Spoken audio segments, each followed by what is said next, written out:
Un petit mot de bienvenue, je suppose, de Monsieur Rolandi, maire d'Ops, conseiller général aussi, vice-président du conseil général d'Ops, du Var, pardon.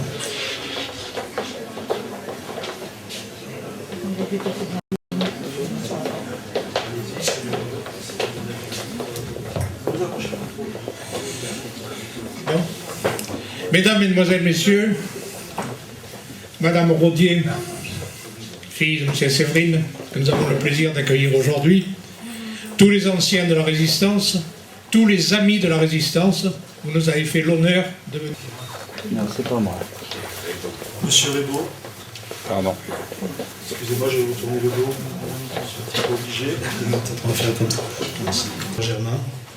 Et je voudrais vous dire, et lui dire aussi, je lui l'ai dit tout à l'heure, mais je vais le répéter, que la dernière fois que nous nous sommes serrés la main, si j'ose dire, c'était très exactement le 2 septembre 1946. Alors évidemment pour vous, 2 septembre, et pour le docteur Germain, je ne crois pas non plus, le 2 septembre 1946, c'était le jour comme un autre. Mais pour moi quand même, c'est une date qui m'a marqué, parce que c'est le jour où je suis né. Et le docteur Germain était présidé à l'accouchement de ma mère. Et comme il me le faisait remarquer tout à l'heure, c'est vraisemblablement la première fois que je voyais un être humain. Je ne sais pas si j'y voyais d'ailleurs, mais enfin, disons... Ah mais je suis, c'est mon plus vieux copain. Voilà, alors le docteur Germain qui a eu un rôle bien sûr essentiel, je ne crois pas que nous devions rappeler là tout là. Simplement, il va nous dire ce qu'il a envie de nous dire à propos du maquis. Simplement, non pas à propos du maquis, mais de reprendre un petit peu la lecture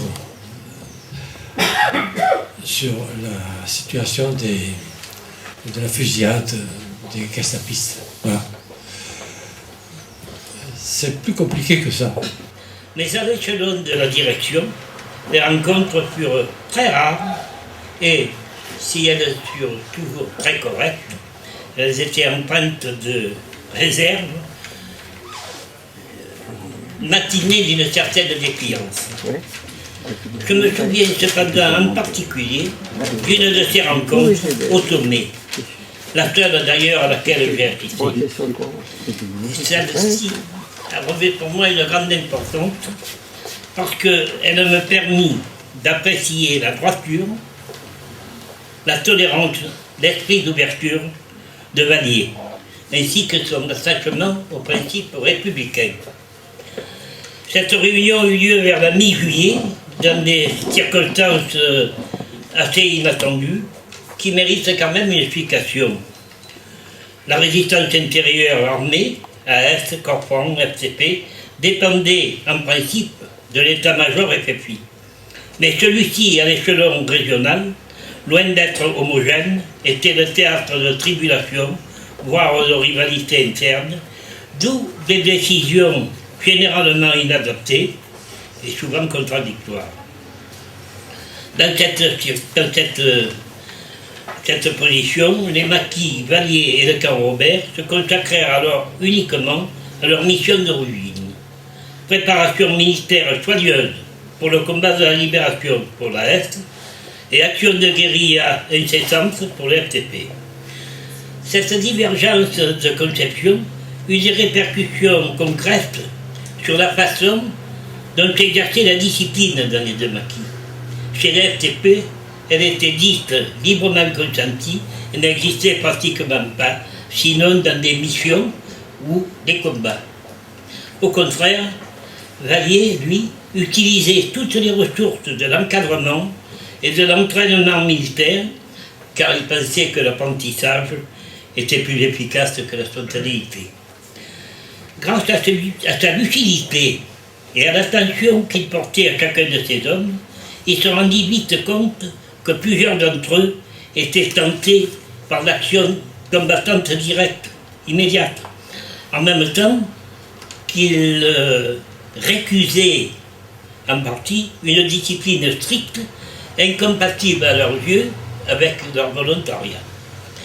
Sans perdre de temps, il demanda alors à son responsable direct, Louis Picoche, d'organiser une réunion dans son maquis, réunion contradictoire, entre un représentant de l'AS et le chef des FCP, Robert Charbet. J'ai accompagné ce dernier car je voulais voir mon frère, qui lui était au maquis à l'Est. Vallier nous a reçus avec sa courtoisie habituelle.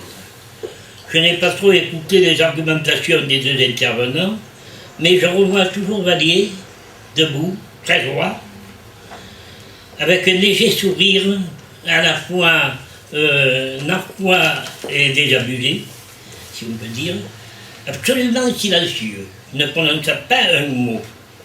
Ce n'est que par la suite que j'ai su qu'il avait trouvé inconsistant les propos de son représentant. Il accepta, certainement avec amertume, la défection de quelques-uns de ses maquisards qui partirent avec nous. Mais en fait, sa position fut renforcée. Il était débarrassé des indisciplinés et devenu le chef incontesté et respecté de sa formation. Il sut aussi se faire aimer. Son souci de l'équilibre moral de chacun de ces hommes, les soins et les précautions dont il les entoura, créèrent des liens affectifs entre eux. Tous ceux que j'ai rencontrés par la suite le considéraient comme un père ou un oncle attentif. Ne croyez pas que je me livre à une panégyrique de circonstances. Non, parce que je connaissais très peu Vallier. Toujours courtois et réservé à mon égard. Nous ne nous sommes jamais fréquentés. Nous n'avons jamais été amis. Mais, dans nos rencontres rares, lors des commémorations postérieures à la Libération, régnait entre nous une estime et une compréhension réciproque, car nous savions, sans le dire bien sûr, que nous avions en partage la même foi et le même engagement pour les valeurs morales, humaines et républicaines qui faisaient de la France notre patrie à tous deux. Finalement, enfin, je l'ai très bien connu, Vallier, par les propos de mon frère, de Germain, qui furent ses amis très chers, par les souvenirs de ses compagnons de lutte et de misère. Mais c'est surtout la lecture de ce journal Le Marche, écrit au jour le jour, dans des conditions invraisemblables, qui m'a révélé sa participation à la condition humaine et sa grandeur d'âme. Nous devons remercier ses enfants, des éditions Parole et Daniel Domain, d'avoir réalisé l'édition de ce journal, qui est à la fois un exemple, une leçon et un message. Exemple de courage, de volonté et de modestie. Leçon de dignité et d'abnégation. Message, car il en appelle à la conscience de chacun de nous. Il est à l'image de Vallier, qui fut un homme d'exception, un homme au grand cœur.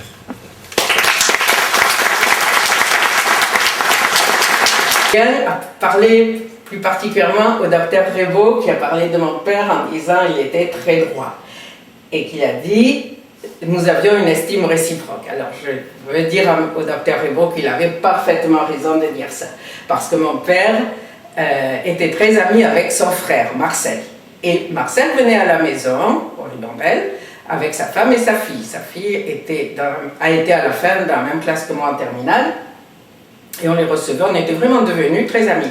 Et je me souviens qu'une fois, quand ils étaient partis, mon père avait dit comme ça « Ah, Marcel a un frère, c'est vraiment dommage que je ne le connaisse pas davantage. C'est un homme très droit. » Ça m'avait frappé, le ton avec lequel il avait dit « C'est un homme très droit. » Et c'est pour ça que quand j'ai entendu le docteur Rébaud dire de mon père, en racontant, il était très droit, avec son sourire narquois et désabusé. Alors là, je l'ai vu comme je pense que tous les gens qui le connaissent l'ont vu comme ça. Nous, on disait, il a son petit sourire. Voilà, il avait son petit sourire. Et là, vous voyez, il descend de l'avion, c'est la première